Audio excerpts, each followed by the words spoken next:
justice on TypeScript, right? So I want to use this opportunity to take on TypeScript, most especially for those people that are beginners. So just explain those who have been programming JavaScript.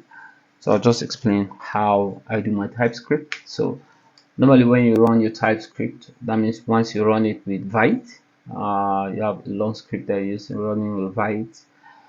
You can go to Vite and check, you see the script there. So after you run it, this is what you see, right? So you see this divide the TypeScript. So what's the difference there? So you can see this divide, the import divide style, CSS, the type, the logo of both this logo, TypeScript logo, and that Vite. So that's what you're seeing here. So the TypeScript logo and this. So the root here Vite plus TypeScript.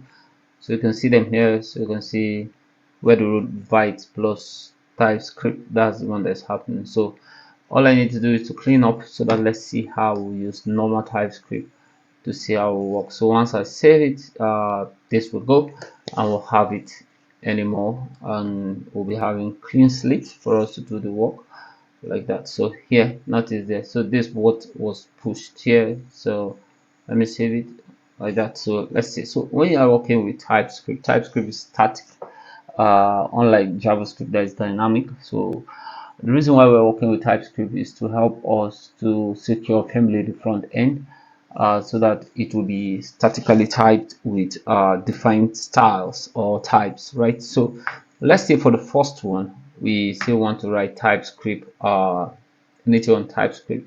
Well, first of all, define the variable or the item that we want to do. So we don't, when we say let goal, let's say let goal, right? So we say let goal is equals to, let's just give it a name, let's say 3. Now here TypeScript is here checking and it's telling us, okay, goal is declared but it's never read and it's declared as a number. You can see it's a number. So once I clean it and I write something like this and I wrote Ronaldo, goal is defined as Ronaldo. So once I leave it, what will happen? I will check it. Now it's telling us that it's string, right? So without defining it, it knows that it's string. So what about if I want to enforce the definition? What will I do? I'll enforce it by putting a column here. So after the very variable, I put a column and I enforce it and tell it what it is. So once I tell it that it's a string, so everything is done. And if I clean this and I wrote 4 and I'll say, okay, this guy is string but I'm giving number, you can see that it's having a problem. So you tell you that the type number is not assignable to a string, right? So what do? You change it to Ronaldo, right? So here you are. So now the complainer is having here that it has been defined or declared but never used, right? So if I want to use it, I can use it so very well. I can either use it by assigning it. Right now this is a variable that is not constant, so this is, if I change this to const, I cannot assign this to anything again. So you can see that this is a constant already.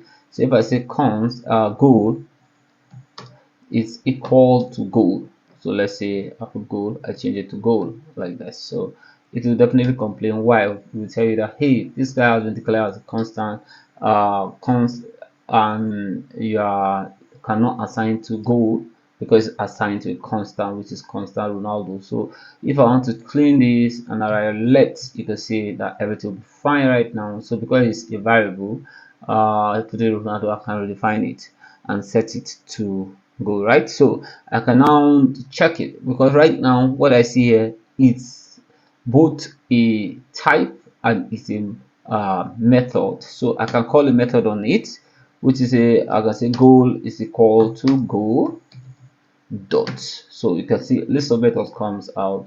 I can just write dot to uppercase to uppercase like that. So I'll call it, because a method, I write this and I give this and I go ahead. So if I want to see it, I also do log, right? So I call the goal, so like that. So once I call it, it should appear, see, it should appear here. So okay, here. So now what I'm going to do is to check the console. I inspect then inspect, I should see it on the console, the very item which I have defined as goal. So goal should shout goal to uppercase. I'll see G upper. I expect so I expect this to appear. So GOL, here I've defined it, right? So once I go back, I should see GOAL, right? Here's it. So on the console. So we'll do a lot of console work right now. So you can see right connecting. So go, it's done. So the three items we're going to work on, we'll work on strings, right? We'll work on numbers and boolean, right? So I took the liberty to do the work and bring it here and see. So numbers, I think my B is having a problem, so I'll just say B somewhere around here. So I will check for B somewhere, sorry, around here. So boolean, so you see boolean, I don't know, just this evening B has a problem, but let me see how I can use it and bypass everything. So down here you see that this, we're working on the source file. Once you come here, you can see the index file. The index is where we'll get everything be defined and pushed. So you can see this byte on the title. So byte should be on the title when I push this here. So you can see byte plus s. So that's where you get on the index file, right? So it is pushing this app here, picking the app ID, and everything here is displaying here. So you have source is src main.t. So this is what we're using to push everything to the front end, everything like that. So I'll copy this B here. Sorry, I'll pick you. I'll come here, I'll put it here. So I'll always use it. So B boolean. So number. So right. So now the second example also I'll do let go. So let's say, okay, I've done that. So let number one is I define it right as a number. So good. So as a number, I can make it lowercase or upper, and it will work. So as a number, so I'll call it is equals to, let's say, number 7, right? So Ronaldo is number 7. So you can see. So now I can reassign it. So number 1 is equals to number 10. So guess who is number 10?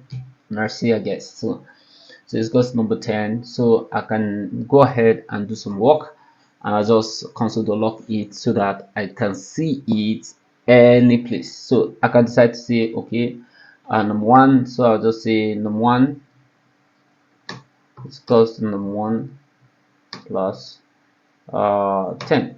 So let's say number 1 plus 10. So I should have 17. So I'll console.log number 1. So console.log number 1. So this number 1 is 7, and 10.